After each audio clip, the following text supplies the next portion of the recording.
You know, one of the things that caught my attention, I think we talked about this very early on, within the first 6 weeks of the virus becoming aware to everybody and people starting to get sick and some of them die, and was I got a call from a mayor, a really great guy, real hard-working fellow in Detroit, saying to me, Mr. President, you don't understand. This was even before, I wasn't president then actually, called him Mr. Vice President. He said, you know, I don't think people understand. You know, my community is now about 80% African American, and we're dying and getting sick at a much higher rate than the white community here or any other community. And I brought that up initially before I put together the group that you're leading and helping lead. And no one wanted to hear it. And remember, we had trouble getting your predecessors to track it. But what you're doing really makes a difference. It makes a gigantic difference, as the Vice President knows as well or better than anybody. It really, really makes a difference. So thank you. Thank you. Dr. Walensky? Any other questions for us? No, but why are you all standing? That's the first one. You don't have to stand for us. Why don't you sit down, for real? No Get comfortable. No, they have chairs. They have chairs, but you know, that's the first question. And the second question is, why did only one person clap? I don't know. I mean, what's that to say? You know what I mean? The reason I do this is the doc knows you're all too serious here.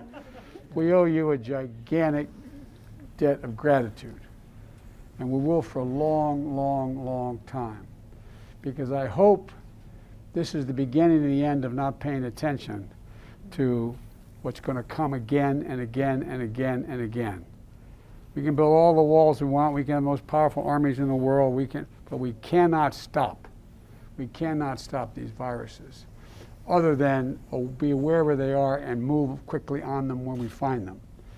And the one thing that the reason I am so happy to have been able to, anyway, to have Doc here, is that science is back. No, all kidding aside, think about it. For the longest time, not just as it relates to CDC, but science was viewed as sort of an appendage to anything else we were talking about. But it's back. And I just want you to have some confidence that it's not only are the Vice President and I and the whole team and the whole COVID team writ large committed, but the American people have moved. The American people have moved. This is a bipartisan effort now. Now, it isn't showing itself in the way senators and congressmen vote, but the public, we were talking about it on a helicopter, on the airplane. The public, in a bipartisan way, when I came up with this $1.9 billion for this whole COVID and the economic relief side of it as well, we were told that it could never pass. We'd never get any help. Well, we didn't get any help in the Senate or the House, but you have 55% of the Republicans in America supporting it. You have 90-some% of the Democrats, 80-some. The point is, the public is thankful to you because it's about science. That's what they understand. They understand. And we're not going back to the old days. Even if tomorrow the whole administration changed, I think you've changed things. You've changed them in a way that are going to make everybody healthier in this country. And when we have a crisis, you're prepared to meet it because you speak truth and science to power. And that is the power. So all the folks listening, I guess you said there's hundreds or if not thousands of people listening. Yes. Thank you, thank you, thank you, thank you, thank you. There's an entire generation coming up that is learning from what you've done. I don't just mean learning about how to deal with a virus. Learning about it makes a difference to tell the truth, to follow the science, and just wherever it takes you, and just be honest about it. And that's what you've all done. So we owe you a debt of gratitude of all the lives you've saved. I carry in my pocket, as Doc knows, my schedule. on the back of my schedule, I have listed every single day with the exact number of people who have died from COVID the day before. I mean, for cumulative. We're at 535,217 dead as of last night. It's got to stop, but you're slowing it. It's stopping. Yes.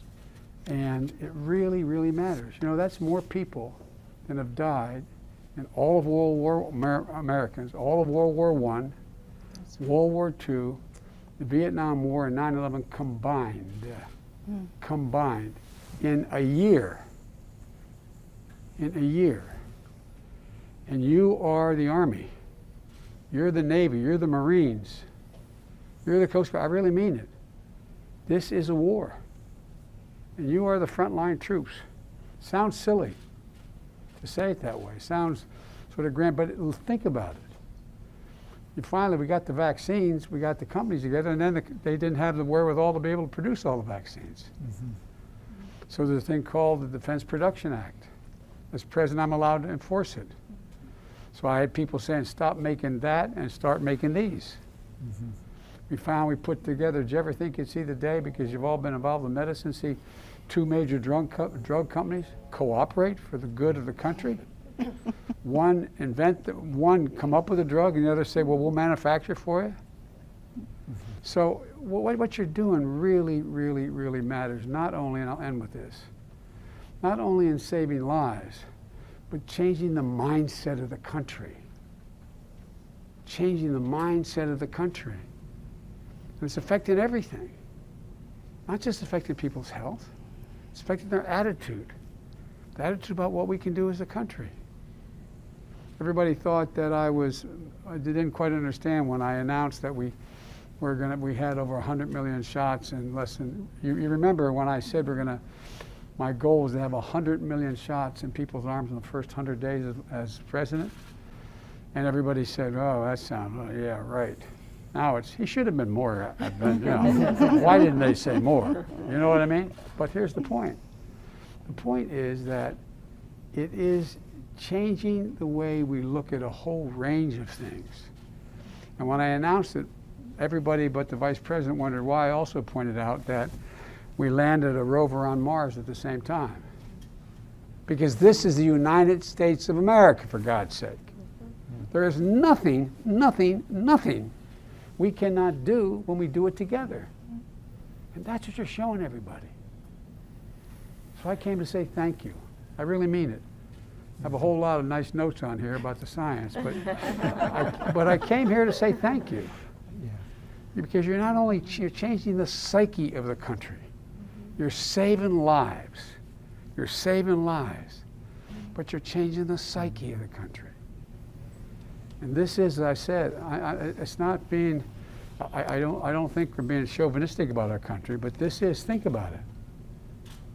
We're the only country in the world that is, every time we've gone into a crisis, have come out stronger immediately after the crisis than when we went in before the crisis. Think about it. It's about who we are. Closing comment. I was at Xi Jinping in China. I spent more time with him, I'm told, than any world leader, because when he was vice president, I was vice president. His president and mine wanted us to get to know one another because it was clear he was going to become the president. I traveled 17,000 miles with him in China, in the United States, and in Asia generally, and met with him, I guess, they tell me 24, 25 hours alone, just me and an interpreter, and he and an interpreter. And by the way, I handed in all my notes. Minor point. But all kidding aside, he asked me, we're on the Tibetan plateau, and he said to me, can you define America for me? And I said, yeah, in one word, and I mean it, one word, possibilities. Possibilities. That's what you guys believe in, possibilities, based on science and hard data. And so I just thank you for not only your intellectual skills, but your heart, your determination. Thank you, thank you, thank you. And I shouldn't have done that because I wanted to yield to my vice president who's smarter than I am. Well, there's not much to add to that, Mr. President. I was just sorry. No, but I will say that I do believe that this administration, with the leadership of our president, is without any question about science. And everyone here knows before the president was president, he was dedicated to science, the moonshot. And my mother was a scientist. I grew up, the first job I had, little known fact, was cleaning pipettes in her lab. I was awful, she fired me. And then there was this moment of global crisis.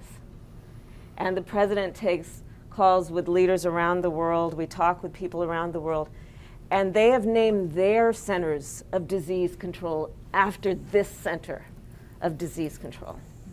They put the name of their country and they call it CDC. That's right. You all are a model for the world around what can be done based on a pursuit of that which will uplift and improve human condition and life. And you guys do this work around the clock. And so we are here to say thank you, because it's not easy. You're making difficult decisions right now, some of the most difficult, but you're making those decisions based on science, based on hard work, and based on a commitment to the public health. And therein lies part of the nobility of your work. You do this work on behalf of people you will never meet, on behalf of people who will never know your names, because you care about our country and their well-being. So we are here to thank you. Thank you. Really. Thank you. Thank you so very much.